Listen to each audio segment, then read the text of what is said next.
about it. This is Ken and Barbie. Now,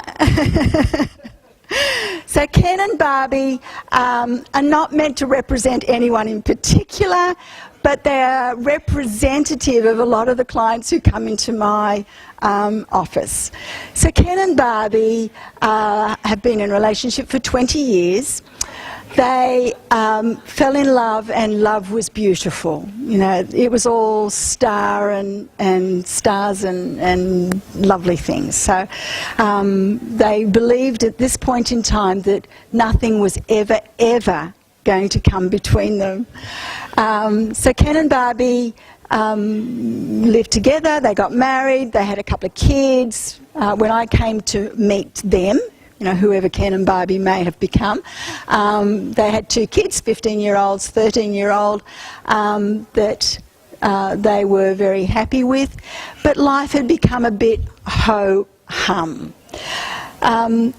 In that there was nothing dreadfully wrong in their relationship, but there wasn't anything brilliantly right either.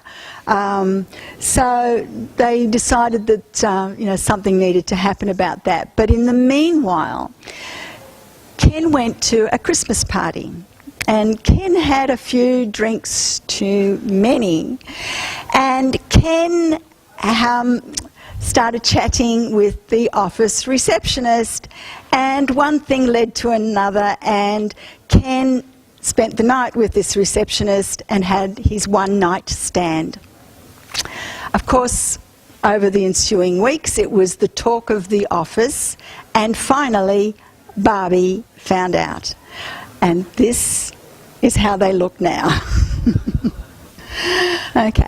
So Barbie was very angry, and rightfully so, with Ken, such that she didn't know what else she should do except to say, well, obviously this relationship is over, obviously you don't love me anymore, obviously we need to get divorced, because Barbie didn't have any other strategies. Barbie didn't know what else she could do, and it was like, this is what people do when people have affairs in their relationship. They just end the relationship, and it, you know, without any real understanding that maybe there was another possibility. So that's about when I met Ken and Barbie. They came into my rooms, fictitiously obviously, but as a representative, and basically said, you know, our marriage is over, this has happened, what he did was absolutely unforgivable, and we will never recover from this. And so I said to them, let's introduce the traffic light here. Let's just put a huge stop sign on this relationship. Let's take some time to think about what's actually going on here. And what is it that you guys actually want, if we could just treat this situation as being symptomology of something that's not quite right in this relationship, and indeed even experience this situation as being a bit of a nudge up the backside, for want of a better phrase, that, you know, we really need to take a good look at this relationship and what it is that we're actually doing to ourselves and to each other. So we put the stop sign on them and got them to just settle down and just stop and think about what's really going on here. And in that process of thinking, I also wanted them to think about what was then in their control. What was it that they could focus on and manage from their own perspective that maybe could make the difference for them. I also wanted them to think about, well, what was in their circle of influence that they could do that could influence each other. And the bottom line for that one is simply to start communicating with each other, to start sharing what was going on for each of them with each other. And then, of course, at some point in the future, to actually then take action, however that needed to be, whether or not that actually meant then that they actually needed to do some personal work and take a look at what it was in their control, what it was that was within their circle of influence, and how they could actually affect their relationship by their conversations and what they would say to each other. So I'm just going to show you this because, and this is from Barbie's perspective. So this is the consequence of the personal work that I was doing in the first instance with Barbie, and I won't go through the whole therapy process because there's 6 or 12 months worth of therapy in this. I'm just trying to condense it down to show you the sorts of things that we end up doing in a counselling environment and how we actually work with our clients. So this is called the ABC of being a winner, and anybody who's read my book knows that the winners are the people who actually achieve things in their life, who actually get the things that they want, who get the goals that they set for themselves. These are the winners. The people who are open and they're honest with themselves, who are open and honest with each other, and are committed to themselves, to their own happiness and to the happiness of their relationships. So let me just sort of float through this. At some point there's an activating event, and in the story of Ken and Barbie, the activating event was that he had his one-night stand. From her perspective it was an affair, and it was probably an affair by anybody's standard, one-night stand or not. So the activating event is the husband has an affair. Coupled with that activating event is some belief system, some belief that every one of us holds about ourselves and our worth and our value in being in that relationship. So in the story of Ken and Barbie, and this is only Barbie's story because Ken has his own, in this story of Ken and Barbie, her belief that created a whole different chain of events was, I'm not good enough. I'm not enough of anything for this person. That she believes in her own heart that there's nothing for her, there's nothing that she has to actually hold on to this man in this relationship.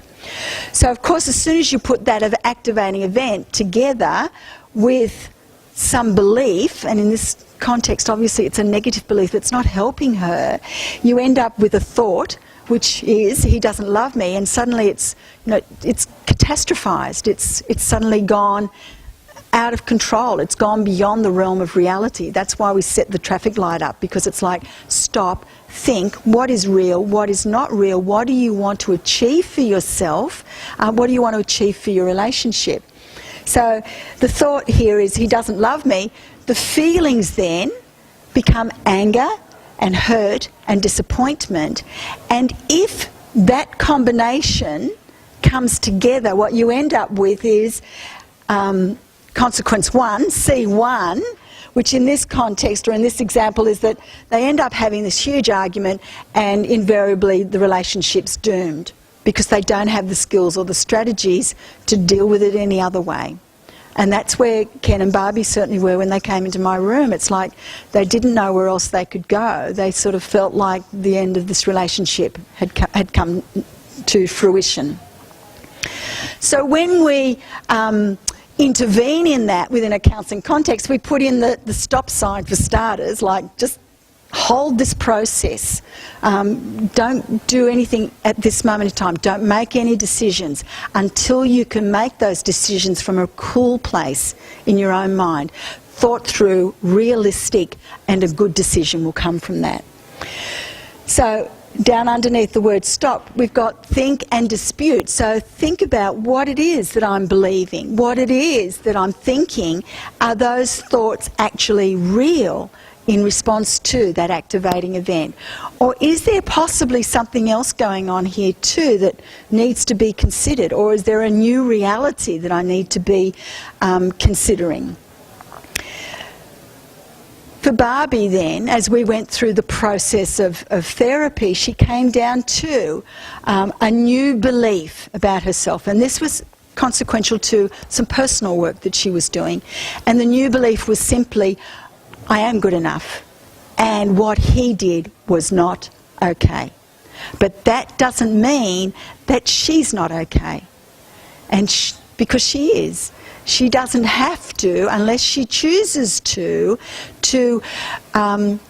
put her own decision or her own value on what is happening around her. It's like this is where I'm in control, this is my area of influence, this is where everybody else is in control of their thing, and this is where the circles overlap, obviously, but what they're doing does not have to control me. I can decide myself what my thoughts, my own feelings, and what my actions will be in response to that. And when the process of therapy or counselling is successful, we get to a new consequence, and I'll just read it because it's hard to read up there. Consequence 2 is to go. It's a new action. It's having discussions. It's having the conversations that you need to have to talk about the feelings, to talk about your goals, to talk about what you want to achieve from your relationship, and to make it happen. Okay? Now, it doesn't always come to that. Sometimes that consequence 2 is a decision that we make, which is, this relationship's not going to work. We are just too different from each other. And then the new decision might be, we need to actually separate from each other, because in this relationship we're doing more harm than good. Okay.